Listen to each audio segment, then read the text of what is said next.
On the evening of January 17th, 2024, a residential transformer in Portola Valley, California, failed. It was not caused by a storm. There was no equipment fault on record, no lightning strike, no wind event. The transformer failed because 5 homes on the same distribution circuit had each purchased an electric vehicle within the previous 18 months, and on that evening, every one of them plugged in to charge between 5:30 and 6:30 p.m. The transformer was not designed for that load. It was installed in 1987 and sized for the electrical demand of that neighborhood as it existed then. Nobody told the utility it was coming. Nobody upgraded the transformer before it failed. That event was not reported nationally. It was not cited in any congressional hearing. It was resolved in 48 hours and filed in a utility incident database that the public cannot easily access. It was, however, a signal, and the signal is now repeating in California, in Texas, in the Northeast, at a frequency that the infrastructure was never built to absorb. The Department of Energy's official position is that the electric grid can support America's electric vehicle transition, provided the right investments are made in time. The International Energy Agency projects the global electric vehicle fleet will exceed 300 million vehicles by 2030. In the United States alone, the Department of Energy's EV Grid Assist program estimates that 33 million electric vehicles will be on American roads by the end of the decade. In 2025, there were approximately 7 million. That is a 471% increase in 5 years. The administration's position, echoed by every major automaker and most utility executives when asked, is that the grid is modernizing. Smart charging programs will shift demand away from peak hours. Renewable generation is coming online. The transition will be managed. What that position does not address is this. The grid they are describing, the modernized, smart, resilient grid, does not exist. The grid that 7 million electric vehicles are plugging into tonight is the one that was built, in most of its critical components, between 1950 and 1980. And the gap between those two grids is not an engineering problem. It is a timing problem. Here is the question that almost no coverage of the electric vehicle transition asks directly. When people talk about the grid, they are usually picturing transmission lines, the large-scale, high-voltage infrastructure that moves power from generation facilities across states and regions. That infrastructure has problems of its own, but it is not where the electric vehicle crisis is actually building. The crisis is building in the distribution layer, the last mile of the electrical system. The neighborhood transformers, the local substations, the underground cables, and the overhead lines that connect your home to the grid. This infrastructure was engineered for a specific load. It was sized, in most American neighborhoods, for a house with lights, appliances, a central air conditioning unit, and perhaps an electric stove. That load was well understood in 1975. It changed slowly enough over the following decades that the infrastructure could absorb it. A Level 2 home electric vehicle charger, the standard wall-mounted unit that most owners install, draws between 7 and 11 kilowatts. To put that in context, that is the equivalent of running every appliance in a typical American home simultaneously. One electric vehicle charger adds the electrical equivalent of one additional household to the load a neighborhood transformer must carry. A transformer serving a street of 20 homes was not designed for 25 households worth of demand, or 28, or 30. But that is precisely the load profile that is developing as electric vehicle adoption clusters, as early adopters buy vehicles in the same neighborhoods, on the same streets, often within the same 12-month window, because purchases are concentrated in specific income brackets and zip codes. The January 2026 study, published in Applied Energy, based on California utility data, found that 50% of local distribution feeders in the state will be overloaded by 2035 from electric vehicle charging demand alone. By 2045, that number reaches 67%. The utility companies are aware of this, and they are publishing it in academic journals. What has not happened is an upgrade program that matches the timeline of the adoption curve. The American Society of Civil Engineers gives the United States electrical grid a grade of C+. The average age of a large power transformer in this country is 40 years. Many distribution transformers currently in service were installed before the first personal computer existed. Replacing a large power transformer takes, on average, 12 to 18 months after the order is placed. There is currently a documented shortage of transformer manufacturing capacity in North America and Europe. Lead times for large units in 2024 extended to 2 to 4 years in some utility procurement records. Now, run the adoption math. In 2025, electric vehicle sales in the United States represented between 7.5% and 11% of all light vehicle sales.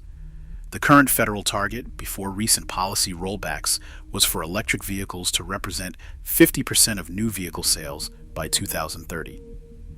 Even a significantly slower adoption curve, plateauing at 25 to 30% of new sales by 2030, produces a distribution infrastructure problem that the current replacement and upgrade timeline cannot absorb. It will not look like a national blackout. There will not be a single dramatic moment where the grid goes dark from coast to coast. That is not how distribution infrastructure fails. It fails local. A transformer serving 12 homes overloads on a Tuesday evening in August when 6 of those homes are charging electric vehicles and running air conditioning simultaneously. It fails, it is replaced, and the replacement is sized for the load that existed when the work order was written, not the load that will exist when the next round of electric vehicles arrives. And then the next transformer fails. And the next. The compounding failure mode of a system that is upgrading more slowly than the demand it is being asked to carry is not a collapse. It is a chronic reliability degradation, rolling, neighborhood-level outages that utilities apologize for, and that become the background noise of daily life before anyone calls it a crisis. The warnings are not hypothetical. They are in the public record, issued by the agencies responsible for grid reliability. In 2023, the North American Electric Reliability Corporation, NERC, the organization that monitors grid reliability across the continent, issued its annual long-term reliability assessment and flagged 2/3 of North America as being at elevated or high risk of energy shortfalls during peak demand periods within the next decade. That assessment was made before the AI data center demand surge that began accelerating in 2024 added a second simultaneous load spike to a grid already being asked to absorb electrified transportation. The grid is now being asked to simultaneously absorb 3 major increases in demand. First, the accelerating electrification of transportation. Second, the accelerating electrification of home heating as heat pump adoption grows. Third, the accelerating data center build-out driven by AI infrastructure. Analysts at Goldman Sachs estimated in 2024 that this would increase United States power demand by 160 terawatt-hours by 2030. These 3 demand curves are arriving at the same time, on the same aging infrastructure, with upgrade timelines that do not align with any of them. In December 2022, during the bomb cyclone that sent temperatures plunging across the United States, ERCOT, the Texas grid operator, came within 4 minutes of initiating rotating blackouts that, if they had cascaded, could have left parts of Texas without power for days. ERCOT's own post-event analysis documented that demand nearly exceeded available supply by a margin that left essentially no operational buffer. That event produced 12 months of legislative attention and a set of weatherization requirements for power generators. It did not produce a distribution infrastructure upgrade program. The transformers on the streets of Austin and Houston are the same transformers that were there before the storm. Return for a moment to Portola Valley. January 17th, 2024. 5 electric vehicles, 1 transformer. A 48-hour outage that nobody reported. That event has a name in utility engineering. It is called a localized demand exceedance event. The system logged it. A crew was dispatched. The equipment was replaced. What the system does not have is a mechanism to aggregate those events nationally, map them against adoption curves, and produce a forward-looking reliability assessment that answers the question every electric vehicle owner and every person who lives near an electric vehicle owner should be asking. What happens to my neighborhood's grid when the adoption rate doubles? The Federal Energy Regulatory Commission, the Department of Energy, and the utility commissions have components of an answer. What they do not have is a coordinated infrastructure upgrade program that moves at the speed of the adoption curve. The signal is not the transformer that failed on a Tuesday in California. The signal is that no one connected it to the 17 other transformers that failed in similar circumstances in the same quarter in 4 different states. Because that data is not aggregated. It is not published. It is filed and archived and not made available in any format that allows the public to see what the distribution infrastructure failure rate is doing as electric vehicle adoption accelerates.